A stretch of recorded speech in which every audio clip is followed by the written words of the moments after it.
Over the last couple of years, saunas have increased in popularity with tons of research backing up the health benefits of them. The unfortunate part is they're really expensive. They can range between $5,000 and $10,000 depending on the setup you got. Well, today we're gonna find out, can we build a sauna that's actually cheaper and more affordable than buying one? So here's our setup here. I used to have a hot tub here, but we still have the electricity to make sure we have power for it. Now my goal is to build something that's not too crazy. I wanna utilize the space. I don't have a lot of it. So one of the first things we need to start working on a nice sturdy base. We got a bunch of lumber here, about 26 2x4s for our walls and all that stuff. But for the base, because it's gonna be only 5 feet by 5 feet for the platform, you could get away with a 2x4 from what I see people building sheds. However, I wanted to make sure this thing's super sturdy and doesn't have any flex whatsoever. So we're gonna beef it up just a little bit with a 2x6.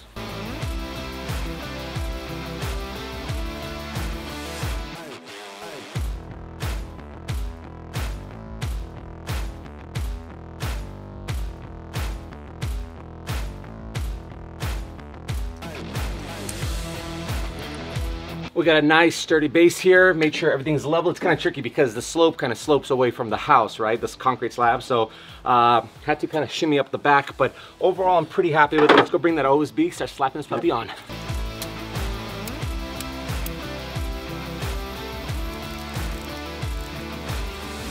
We got a nice sturdy platform here, folks.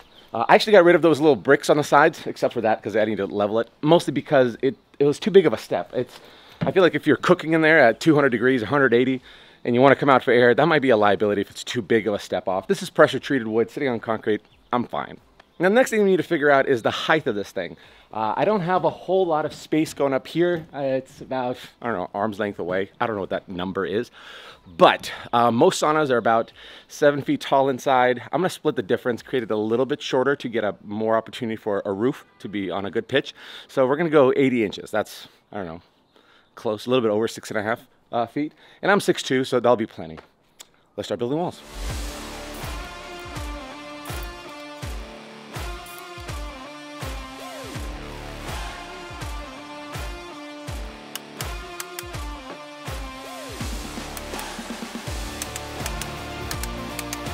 I'm happy with the height, to be honest with you. I got another 1.5 inches coming because it's gonna be the top plate, you know, combining everything together. But not bad. I was worried that we need to go full 7 feet, but this will work, especially with the roof.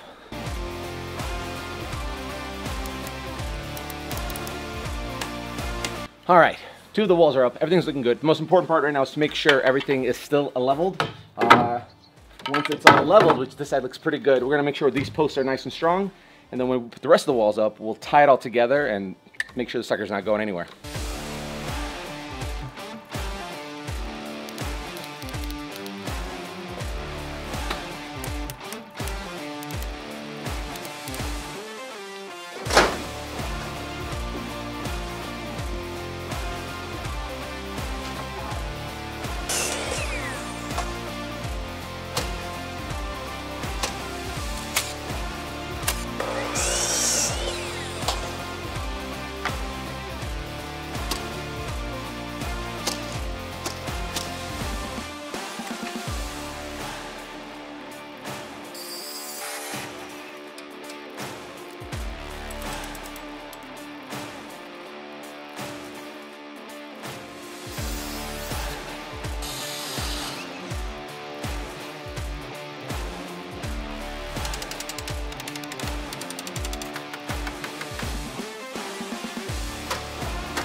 All right, so this is gonna be a little bit non-traditional door framing. Usually for door framing, you would have a header going across here, like a 2x6.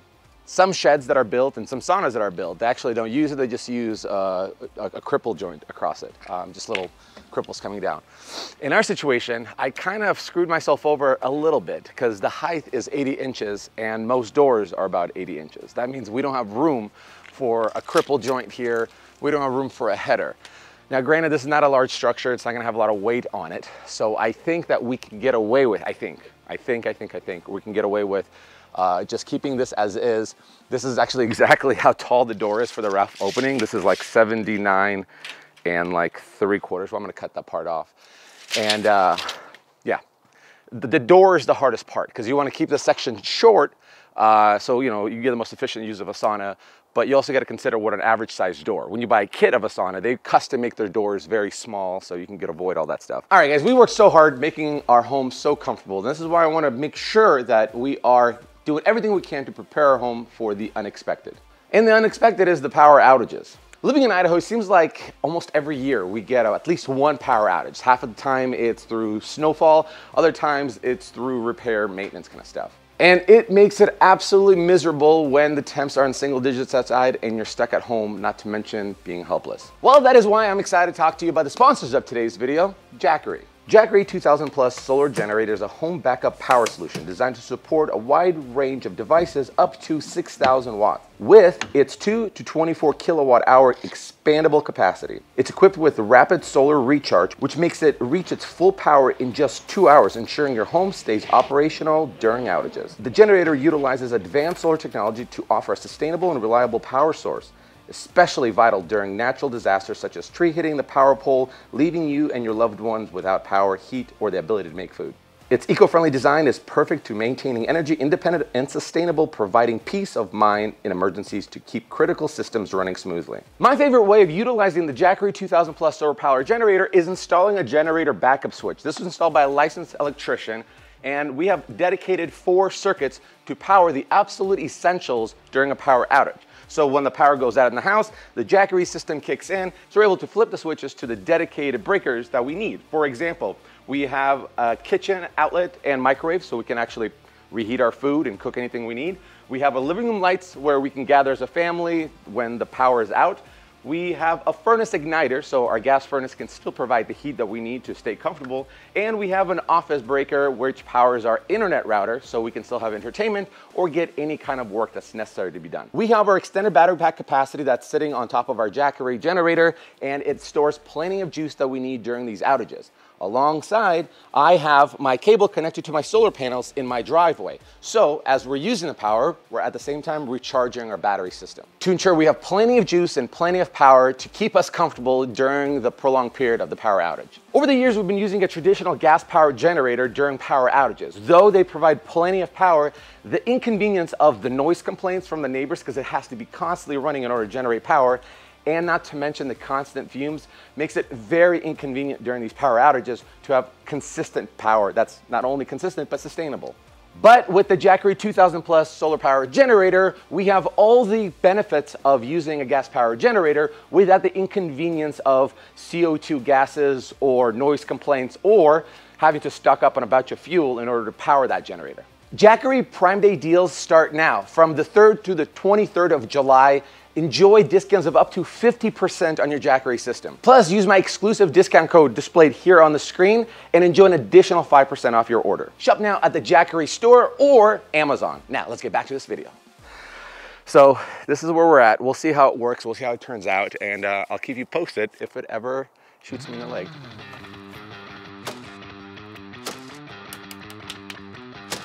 So I'm gonna show you, whenever you're doing framing, and you know, it's nice and flush here, nice and flush there, but obviously this drops in about, you know, 3/8 of an inch. This is how you pull it together. Take a screw, put it on the lowest part that you need to bring out.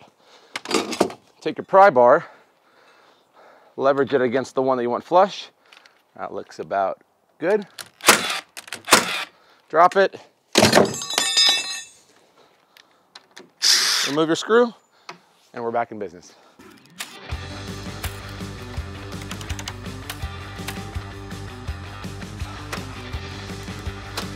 Got our doorway entry here. So one of the smartest things I'm probably ever gonna do is anticipating where the bench is gonna go. You gotta have good support systems on both sides. I don't have anything here, I only have something there. And this is too probably long of a span. We're gonna throw some blocking there, throw some blocking there, and one more section here for the heater that'll be mounted to the wall because you can't sit on the ground because, you know, drainage.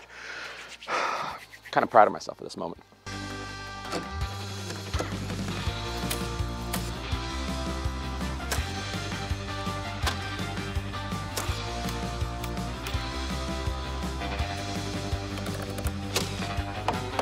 So we're gonna create a sloped roof here. In order to do that, there's two ways. You can either make your walls and, you know, slanted, you know, frame them out that way, which obviously takes a whole lot of mental gymnastics that I'm not doing. Or what you could do is build a pony wall here and then slant them from there on. And I think that's the easiest way, because all we have to do is put some bird's beak on it, slanted, build the frame on the side, and we're Gucci.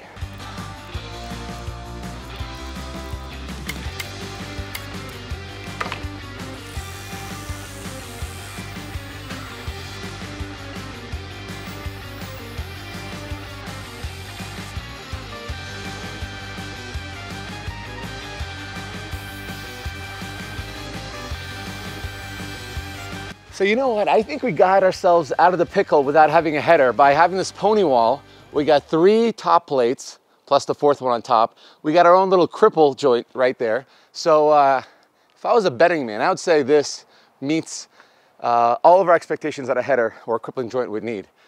Now, if I'm wrong, let me know in the comment section so we can all learn together, but I'm pretty damn confident that that is basically doing the work of our header. Guys, huge announcement, we're launching a brand new channel. Mr. Build It Kids. Over the years, we have so many kids that watch our videos with their parents, and it's super awesome. So we had a great idea of starting a brand new YouTube channel with my kids where we build cool things for them, like this crazy cool skate ramp that they've always wanted me to build.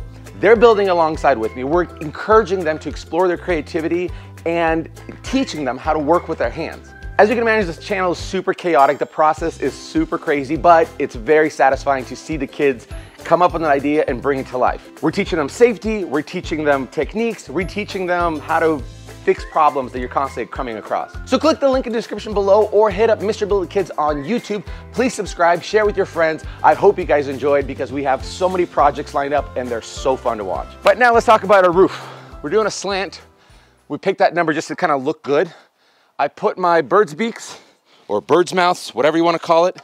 So we have our top resting there, and the back joint is resting there. And the whole idea there is that if we have crazy winds, which we never do here, the roof doesn't start flying off on you. Plus, I also bought hurricane ties just to be extra today.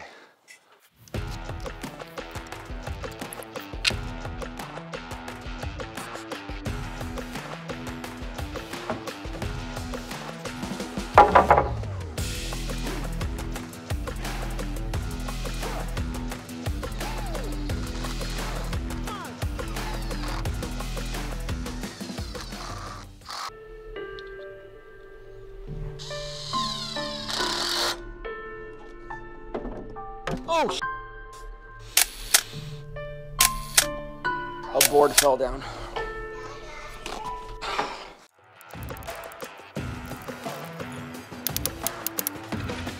All right, we're looking good. Got the roof down, got the blocking for the soffits all in. It looks really great, really happy with it. Now, the thing's still gonna be wobbly right now, right? We need to put the sheeting on the sides, the OSB. It will tighten everything together, and because it won't be wobbling, I'll feel safe enough to get on the roof, because your boy ain't trying to get hurt.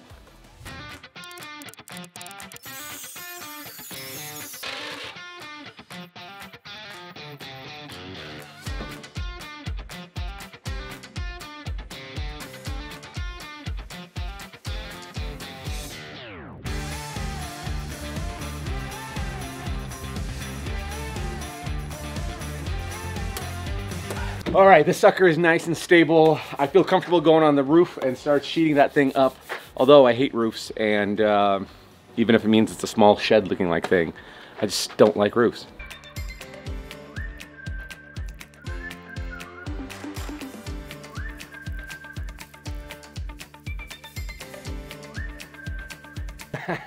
We are looking so freaking good on this. The roof is done, the framing is done, the sheeting is done. We're gonna start waterproofing the son of a gun. So I got my house wrap, got my nailers, and we're just gonna start wrapping this down. We're gonna go from bottom up, because you wanna make sure the water trickles down and the other layer is covered, you know, common sense, but man, I'm so stoked for the sauna.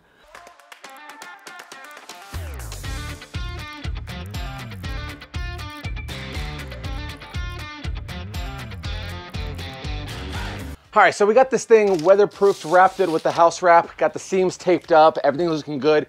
Before we start doing all the siding on it, we gotta start hitting on the door situation. Now, something cool happened with the door and something bad happened with the door.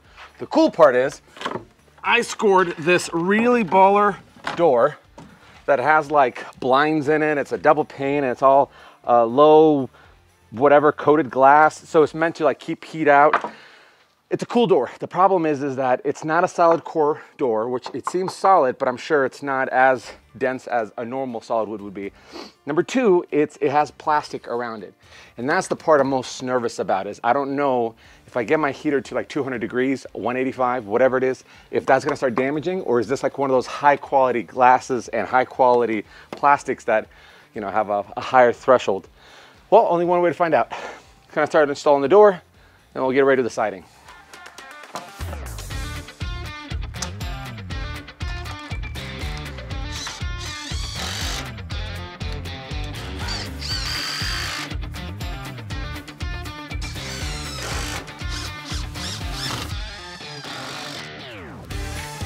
Now, when I say it's a slick door, check this out. I mean, privacy shading and everything, that would be so sweet if this worked efficiently, but there's a big chance that I don't think it's gonna work that great with the heat. But it'll be a great trial experiment, and I'll keep you guys posted, so check my stuff. But in the meantime, let's start wrapping this thing with siding.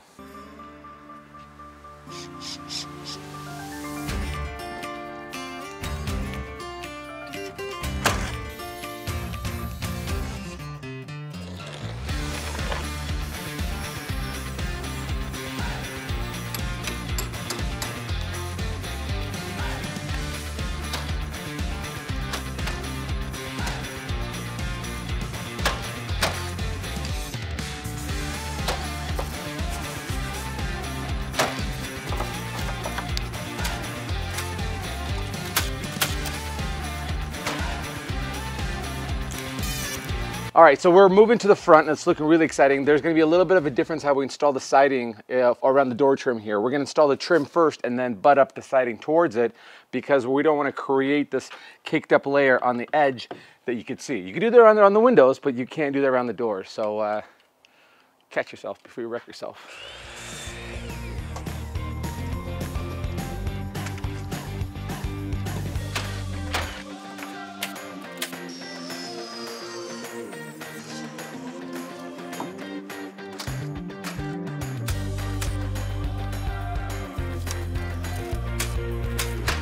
All right, this side looks good. This side's not the greatest, but a little bit of caulk, but also I think I'm gonna find another little transition piece to kind of cover that up. But we are finally got all wrapped up. It's starting to look like something that's more than a shed. We gotta throw the soffits on. So I got siding material, different pattern. We're gonna nail it underneath with brad nails, not nailers, so they can be concealed more. And the nice thing is I put these blockings on the side to make it like a little bit easier once we get there. All right, so we had a massive change of design plans. As you can see, I ripped out my soffit here. I wanted to have more dimension, more character, more texture. So what we're gonna do is we're gonna put actually tongue and groove cedar boards underneath there to give it natural tones, and then paint this a really dark, moody color. And I think that will make me really happy. So what we're gonna do is slap on our corners here. We're gonna fill in all of our caulk. We're gonna paint it, and then after it's painted, oh, also throw the fascia on, paint it, and then we'll be able to put the tongue and groove in without having to worry about masking it off because tape doesn't stick to regular natural wood all too well. So that's gonna look awesome.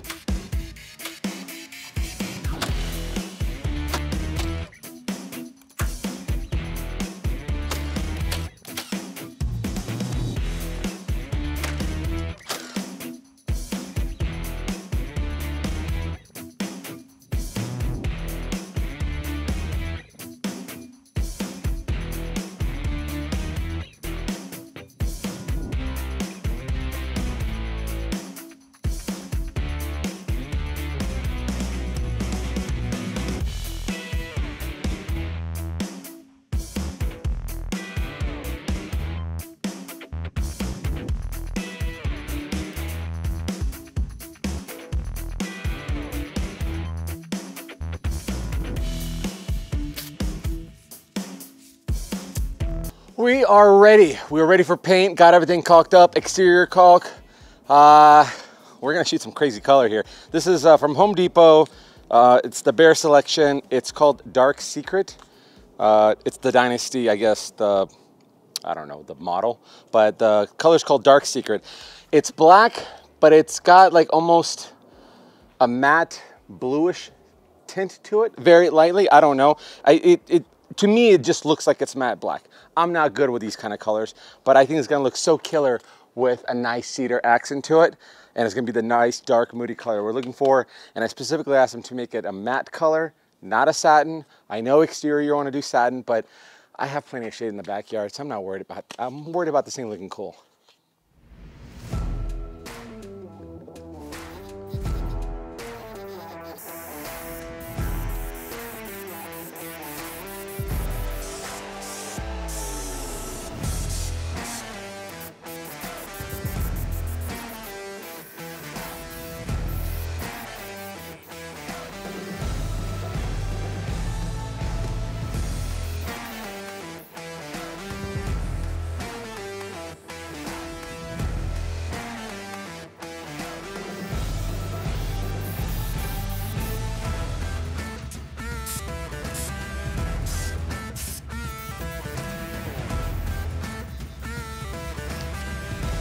Paint color is freaking sweet, man. I love it. I love every bit of it. Now, we got to jump on the roof now. We got to put our underlayment down, which I still have a bunch of my house wrap left over. I figured this is like a glorified shed that's going to be a sauna, so I'm not going to go buy another roll just for another kind of roofing underlayment. So relax, it'll be fine. But we also got to throw on our drip edge.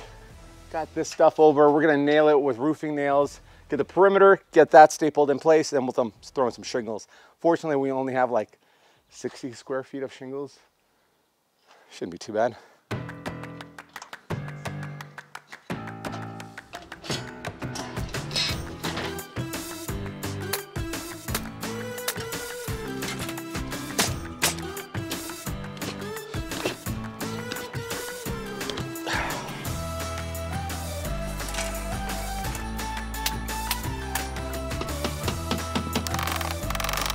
Picked a heck of a spot to put this thing. I wish I had more room, but you gotta get creative how to secure the shingles and the drip edges and all the fun stuff.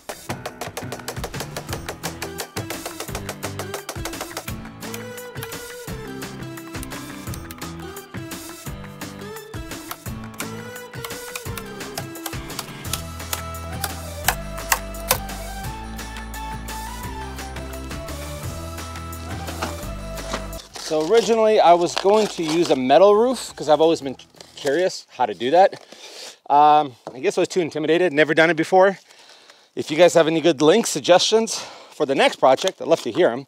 Because the tin roof would have been awesome, you know, hearing all the metal, oh, not the metal, hearing all the rain dropping on the metal, that'd be pretty cool. But we're gonna do traditional classic shingle, 3-tab kind of layout, full piece, 3/4 piece, and then a 1/4 piece, and then we're just gonna continue our pattern, nail it right into that white line, get your butt joints nice and tight, and just smooth sailing from there.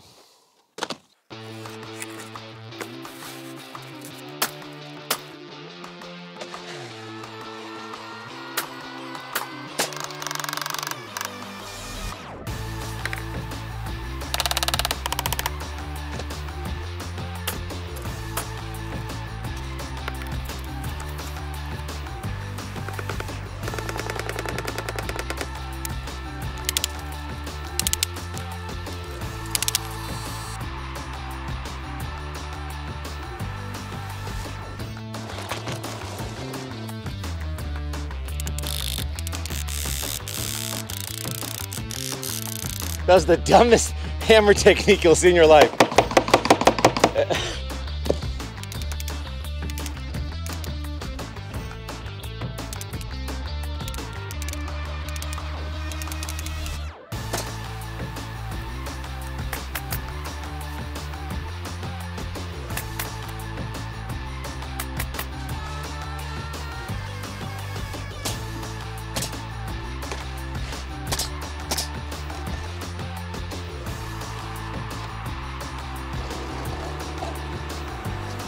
So I'm just dapping up with silicone the nail caps of the last row of shingles. I doubled up on them to make sure there's no seams there. And Apart from shingle caps, there's really not a whole lot you can do when it's just slanted like this. So this will be just fine. Cover those up, and we're ready to move on. All right, so this is the design change we were talking about. I got tongue and groove, beautiful cedar. Gonna line it right underneath there. That's gonna look so cool with this color. Might have to add a few more backers right there, just little pieces. But I think for the most part, we should be good. As long as I got good transition pieces, this should go pretty well with some brad nails.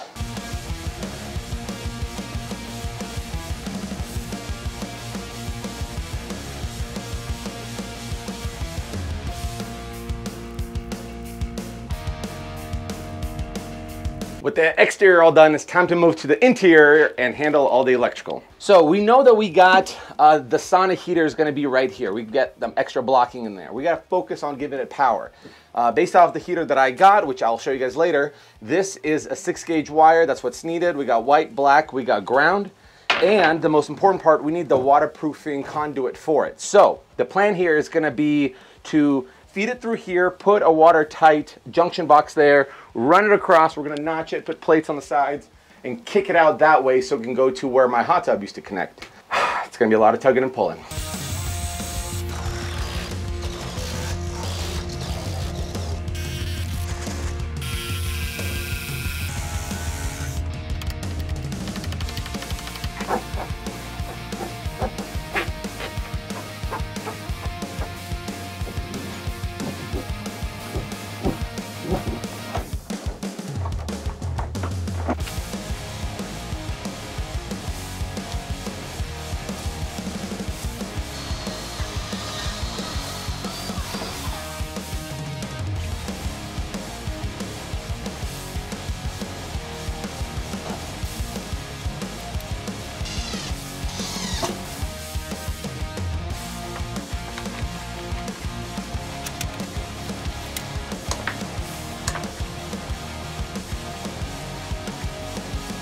So we have our 6-gauge wire coming out of this junction box in a watertight seal conduit, coming out in a watertight seal conduit for our heater. The next step on electrical is we need to put some outlets on the back. And the reason why is I got a lot of cool things I want to put in here. I got waterproof LED lights to illuminate like the bench and maybe a little bit on the top. I got speakers, Bluetooth speakers that are going in here. They're marine waterproof speakers. So I don't want to and don't feel comfortable putting an outlet in here under the bench. If we can cook this thing to 200 degrees, I don't know how much that heat can withstand. So the safe bet is to put the outlet on the other side so we can connect it there and not worry about, you know, frying the wires. Shoot, I need to move these over to where it actually hit the stud because the ones I got has the screws, the smart boxes they call them, to tie it in. Well, a little caulk and some paint will fix that.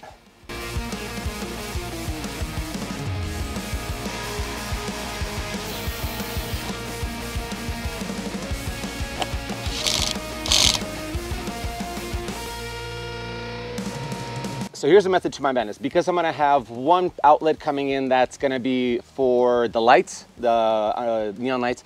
The other is gonna come out for the powering the speakers. I don't want them all coming out here and plugged into my extension cord and everything's laying on the ground. So the plan is gonna be to put an input outlet and then 2 outlets that the cables will come out and just plug in exteriorly, covered by, you know, waterproof housing. How do we accomplish the inlet power? I couldn't find anything at the local hardware store. You can order something online and they're kind of pricey, but this method is kind of pricey too. So the method to my madness is we're gonna use one of these in-wall outlet relocator kits.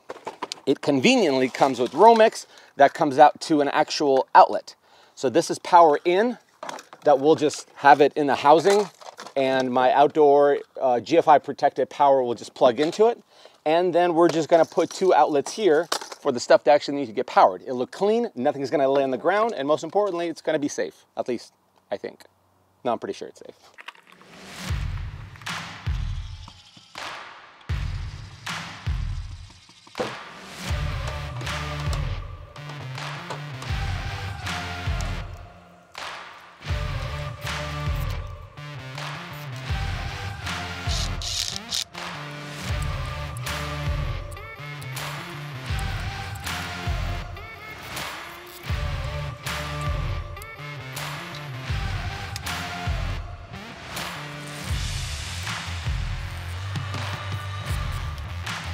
All right, moment of truth. Let's see what we got here. We got power coming in from this extension cord, inlet there, water sealed. This is the LED lights that we got. They'll be running through the wall into the sauna. We got 2 outlets here. Come on, baby. Woo! Look at this. This is absolutely exactly the way I wanted this to look. Nice and clean. This will get fed through there. We'll just have a little extension cord. This is probably one of the best ideas I've had.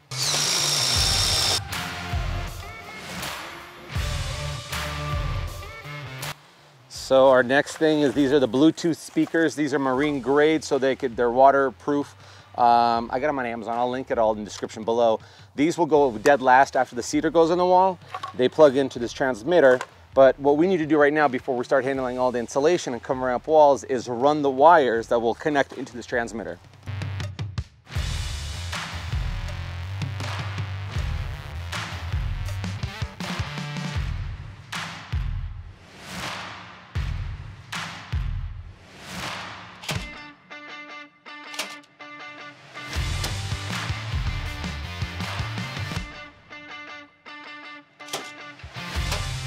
I don't want to see them on the walls. I want the cedar to be nice and clean. The bench will be covering them, so they'll be under the bench along with the lights. And on top of it, when saunas get hot, the heat goes to the top, rises. That's why if you want to cool off, the lower 16 inches are a lot cooler, significantly cooler. So this will keep them out of the heat. I'm not really concerned about moisture, but they are moisture ready.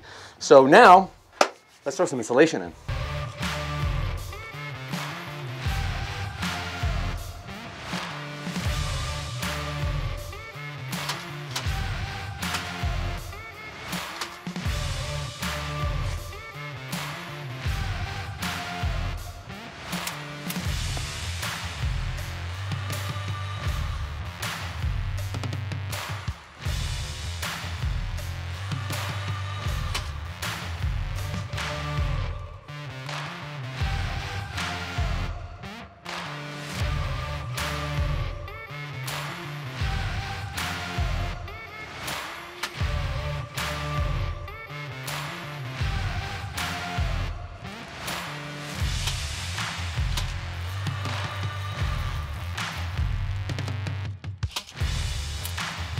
Woo, this son of a gun is nice and insulated. It's funny, it dampens your voice, it's not echoing anymore. So next up is a moisture barrier. It's gonna make sure that any kind of moisture, which is a dry sauna, but keep in mind you're putting water in there, things evaporate, wood goes from hot to cold, any kind of moisture could be there. We gotta protect it from escaping the spot. So we're just gonna wrap it with a moisture barrier around to tape it in place and then tape up all the seams.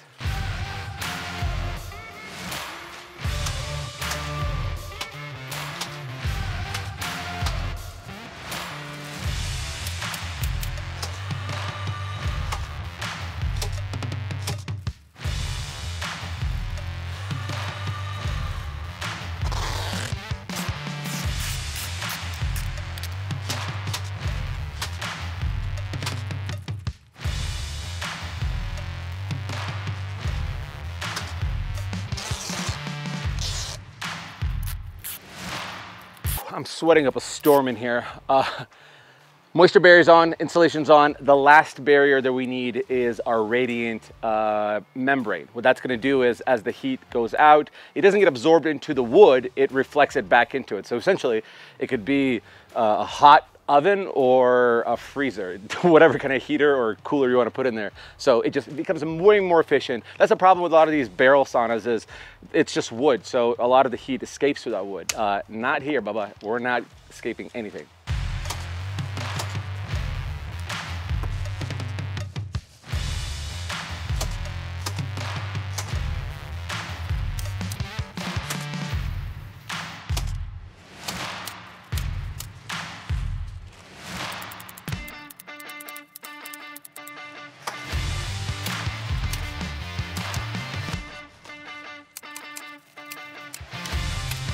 Is it just me or does this place actually look like a spaceship? It's either a spaceship or like a doomsday bunker that you're afraid of all the radiation coming in. Well, regardless, at least I have a plan B if the sauna doesn't keep up.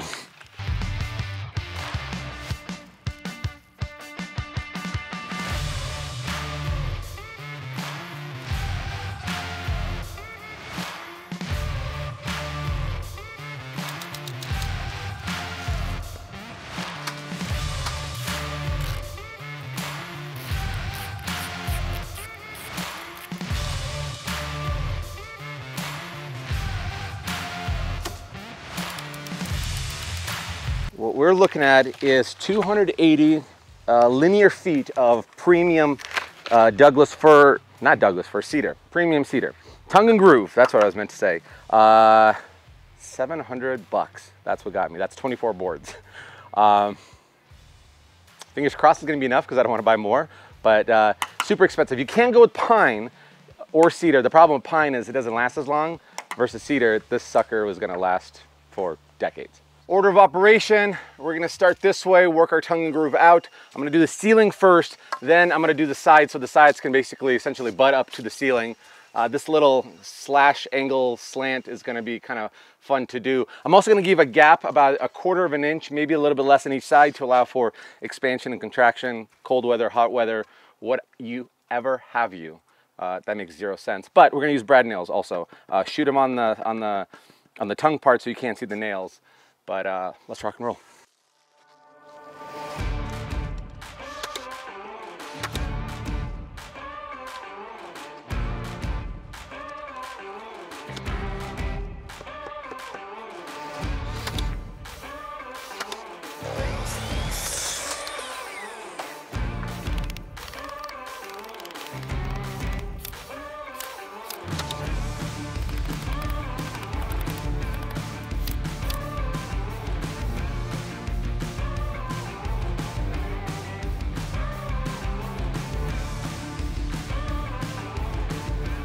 The roof sucks.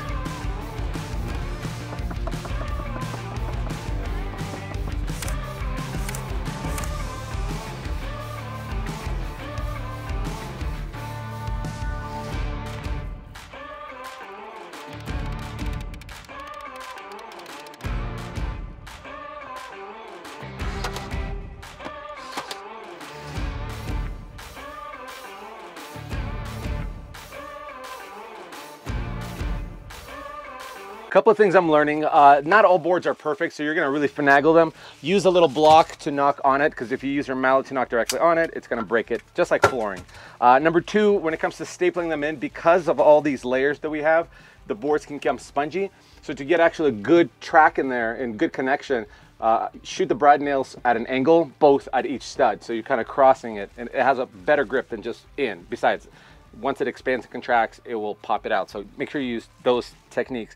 I'm gonna take a break from doing this wall because we're gonna start doing the floor, so we can shimmy it up underneath here and then cover it up with the wall over here. And then we can start working on the trim pieces to cover up all these little transitions.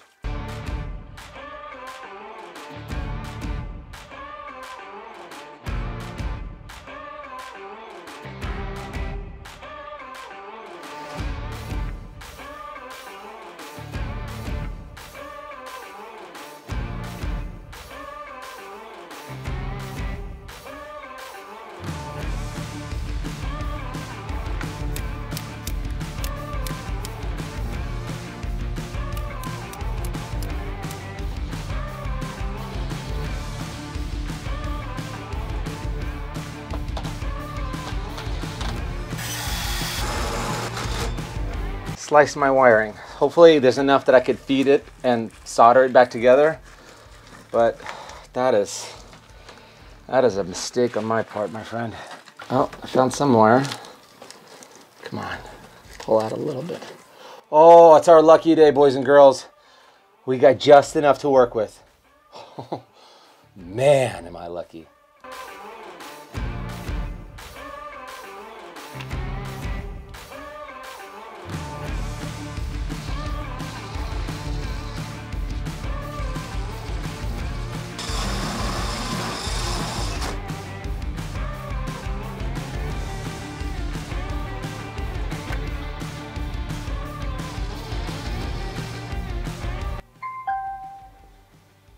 I think we're in. Let's see.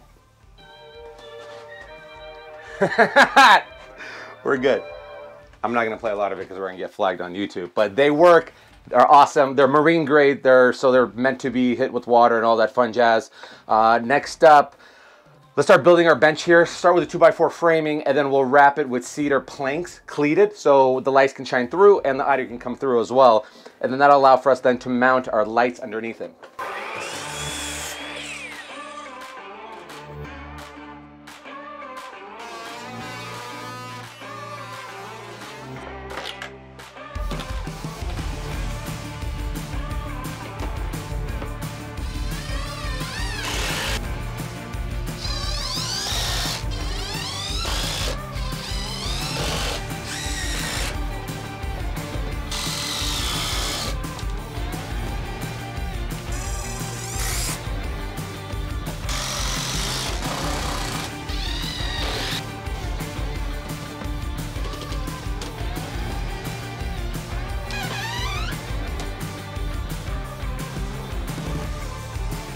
We got a nice solid bench, about, I don't know, 20 inches off the ground for my long ass legs.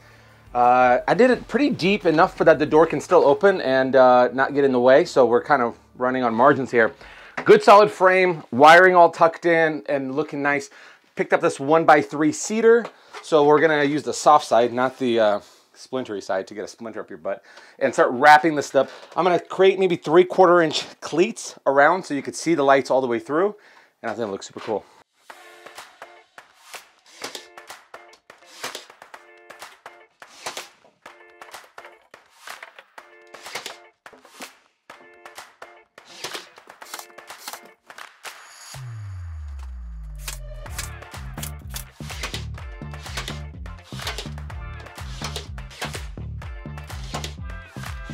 This is perfect. It's absolutely the perfect amount of depth.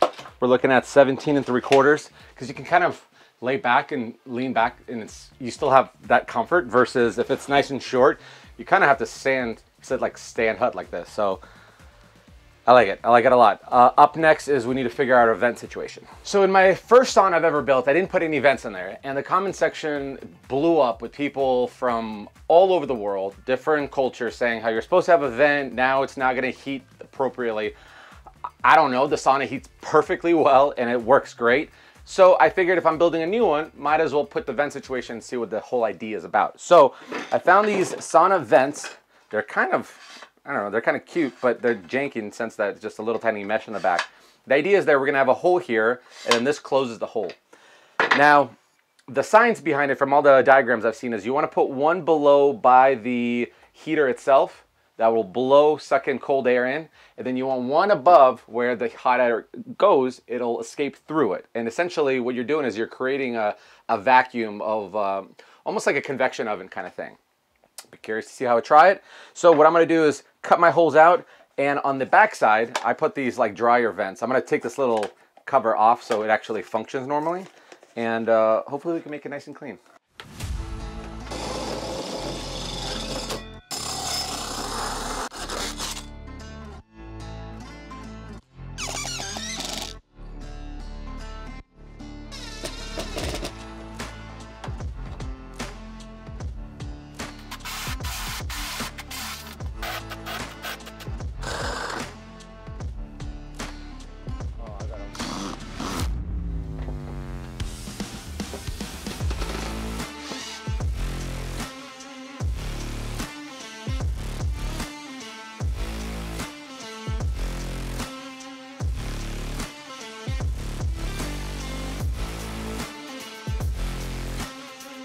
All right, folks, this is the heart and soul of any good sauna, a good heater. The problem with heaters is that they're really expensive. Like Finlandia, Harvia, they're very popular brands.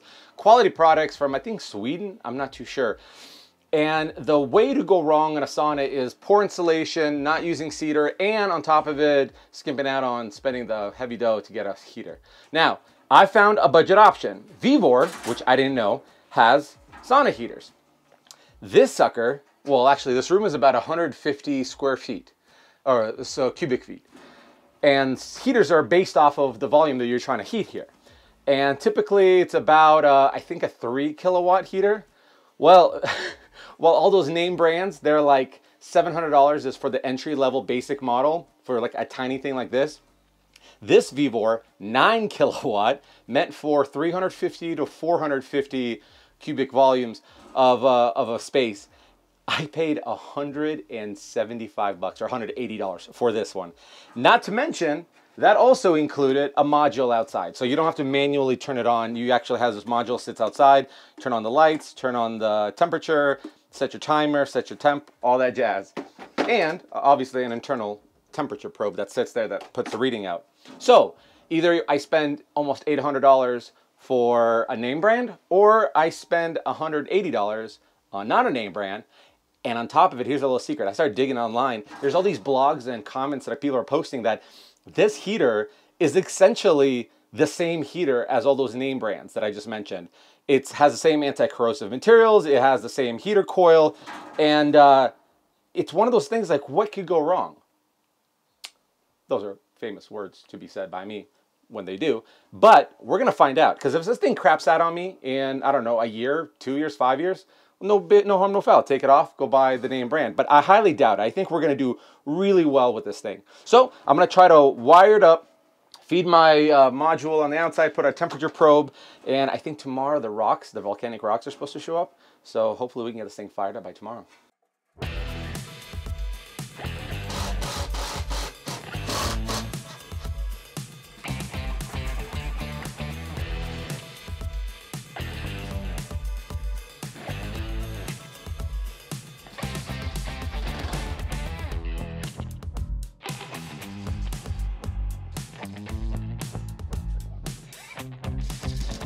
So I goofed. I didn't wire it correctly with anticipating that we're gonna have this module. Some sauna heaters, like I said, I have a manual turn on, turn off like a stove, which the current running is perfect. But I'm not terribly, I haven't terribly shot myself in the foot. There's just a little slight change of plans. The way this module works is it wants power coming from the breaker up here, and then from here, it'll switch it and it'll run it to the sauna. So what I'm thinking is we keep the existing lines that we got going on to come from here to the sauna, and then we're gonna run another line to plug power in here. So almost like a line and load wiring situation. Not too bad. Hopefully we can bang this out pretty quickly.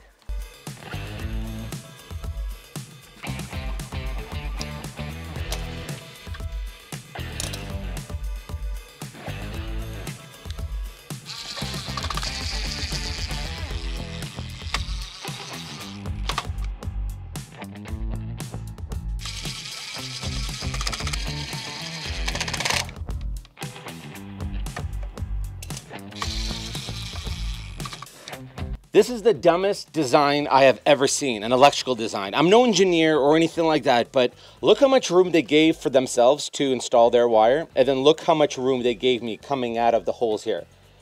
We're working with really thick gauge wire. There's no way that stuff bends. This is so annoying, but we got her done. Let's mount this thing up, and I'll connect my breaker, and then we'll see what happens.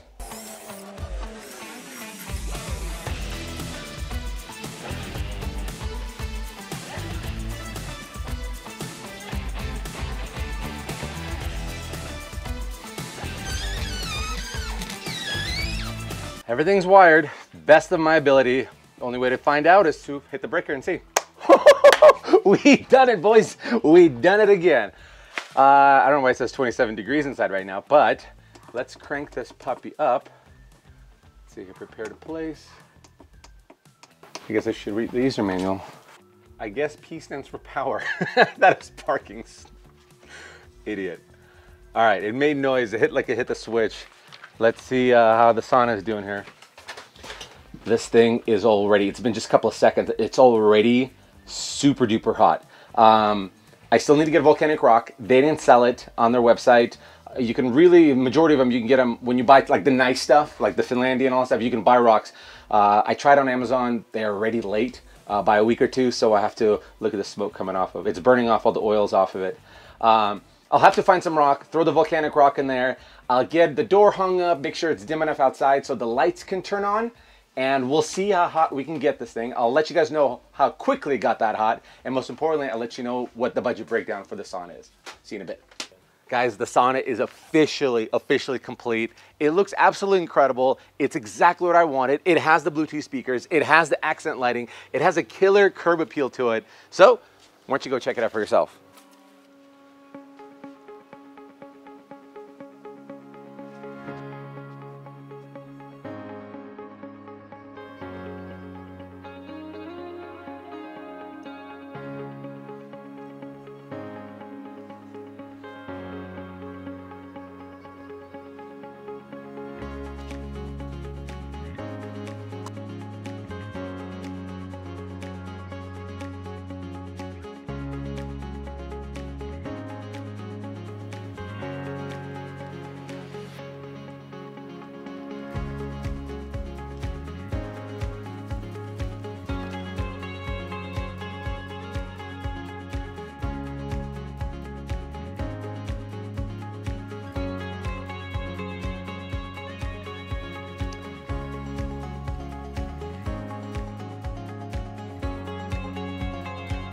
All right, let's talk about the budget breakdown for the sauna.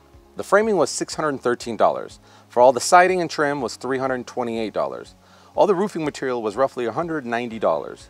The door and the door jamb was $70 total. All the cedar was $1,285. For the insulation, the moisture barrier, and the radiant insulation was $250. The electrical was $640. The heater was $180 plus another $45 for the rocks, making this grand total $3,601. This thing came out absolutely incredible. I couldn't be happier with it. I tested it out yesterday and it heated up to 185, 190 degrees in about 20 minutes. That's unheard of. For a little 175 square foot space, couldn't be more perfect for me. I got my swimming shorts on. The sauna is gonna get cooking here in a second. And in the meantime, check out this video that I think you might enjoy.